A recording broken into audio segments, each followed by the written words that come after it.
তারপর তুই মাথাটা সরা, ডান দিকে সরা, তুই মাথাটা রাজ নিচ থেকে যদি খুলে যায় দাঁতটা পড়বে তুই নিবি।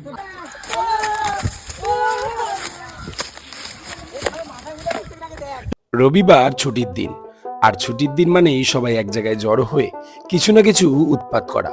আজকের উৎপাতের জন্য বেছে নেওয়া হলো পাড়ার ডাব গাছকে। ভালো করে বাঁশের মধ্যে আংটি বসিয়ে নিয়ে যাওয়া হলো গাছের দিকে, কারণ আজকে পাড়া হবে ডাব। আর প্রত্যেকটা পাড়ায় এমন একটা দুটো ছেলে পাওয়াই যায় যারা গাছে চড়তে একেবারেই এক্সপার্ট। নিমিষের মধ্যে কখন যে গাছের ওপরে উঠে যায় ভাবাই যায় না। না, নারকেল গাছে ওঠেনি, তারা উঠছে পাশের একটা গাছে। সেই গাছ দিয়ে খুঁচিয়ে খুঁচিয়ে ডাবগুলোকে নিচে পাড়া হবে। তো প্রথমেই বললাম ভাই রডটা সোজা হয়ে যাবে। ডাবের মিশন এখন বন্ধ আছে কিছুক্ষণ, রড বেঁকে যাচ্ছে, এখন রডের অবস্থা খারাপ হয়ে গেছে।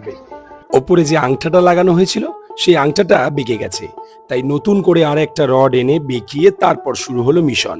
কারণ ডাব পারতেই হবে, আর ডাবের একটা কাঁদি ওপর থেকে পড়তেই যে যার মতন হামলে পড়লো। যে যার মতন কুড়িয়ে যে কটা পেল নিয়ে দৌড়। আমিও একখানা পেয়ে সেটাকে ফাটিয়ে সাথে সাথে জল খাওয়া শুরু। প্রায় 25 থেকে 30টা ডাব পেরে সবাই মিলে ভাগ করে খেয়ে নিলাম। এই একসাথে বসে খাওয়া দাওয়া, একসাথে বসে মজা, এগুলো দিন যত যাবে ততই শেষ হতে থাকবে। তাই যতদিন পারি এরকম এনজয় তো করে নি। তোমাদের পাড়ায় এরকম মজা হয়? কমেন্ট করে জানিও কিন্তু।